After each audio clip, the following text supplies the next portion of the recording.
कृष्णाय वासुदेवाय हरये परमात्मने प्रणतक्लेशनाशाय गोविंदाय नमो नमः। आप सभी को मेरा प्रणाम। अक्षय तृतीया की हार्दिक शुभकामनाएं। आज मैं आपको परशुराम भगवान की कथा सुनाने जा रही हूँ। भगवान विष्णु के छठे अवतार भगवान परशुराम का जन्म वैशाख शुक्ल तृतीया को हुआ था। इस तिथि को अक्षय तृतीया भी कहा जाता है। इस दिन त्रेता युग का आरंभ भी हुआ था। इस तिथि को युगादि भी कहा जाता है।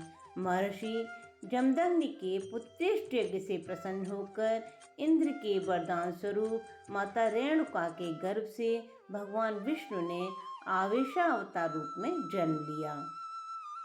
महाभारत और विष्णु पुराण के अनुसार इनके जन्म का नाम राम था, लेकिन उन्होंने भगवान शंकर को अपनी घोर तपस्या से प्रसन्न कर उनसे अमोघ अस्त्र परशु प्राप्त किया, जिससे इनका नाम राम से परशुराम हो गया। जन्म से ब्राह्मण होने पर भी इनमें क्षत्रियोचित गुण होने के पीछे एक कथा है।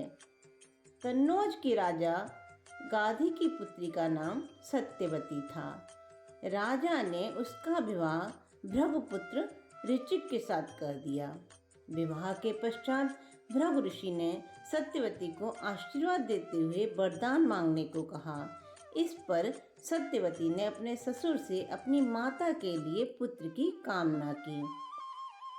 इस पर भृगु ऋषि ने उसे 2 चरु पात्र देते हुए कहा कि तुम्हारी माता ऋत स्नान के पश्चात संतान की कामना से पीपल के वृक्ष का आलिंगन करे और तुम संतान की कामना से गूगल वृक्ष का आलिंगन करना।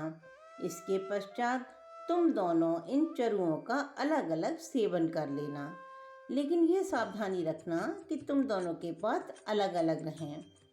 लेकिन जब यह बात सत्यवती ने अपनी माता को बताई तो उन्होंने छल पूर्वक चरु का अपना पात्र अपनी पुत्री से बदल लिया। इसे योग बल से भृगु ऋषि ने जान लिया।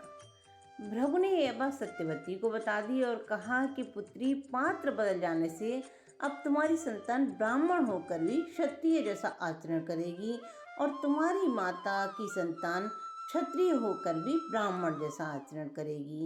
इस पर सत्यवती ने ऋषि से विनती करते हुए कहा कि मुझ पर कृपा करें और आशीर्वाद दें कि मेरा पुत्र ब्राह्मण जैसा ही आचरण करे, भले ही मेरा पौत्र क्षत्रियों जैसा आचरण करे।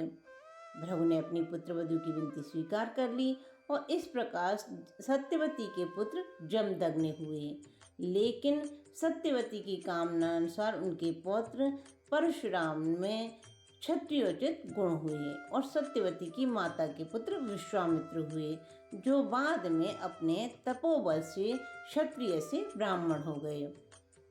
परशुराम शस्त्र विद्या के विख्यात आचार्य थे। उनके 3 शिष्य बहुत प्रसिद्ध हुए: भीष्म पितामह, आचार्य द्रोण और महारथी कर्ण। कर्ण ने छल पूर्वक अपनी पहचान छिपाते हुए परशुराम से विद्या पाई। जब परशुराम को इसके छल का पता चला तो उन्होंने कर्ण को श्राप देते हुए कहा कि तुमने छल से मेरा शिष्य बन शिक्षा ग्रहण की है। जब तुम्हें मेरी दी हुई विद्या की सबसे ज़्यादा आवश्यकता होगी उस समय तुम इसे भूल जाओगे।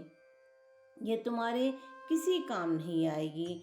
अर्जुन के साथ युद्ध में जब कर्ण के प्राण संकट में थे तब वे परशुराम के श्रापवश अपनी विद्या का प्रयोग नहीं कर पाए और अर्जुन के हाथों उनका वध हुआ।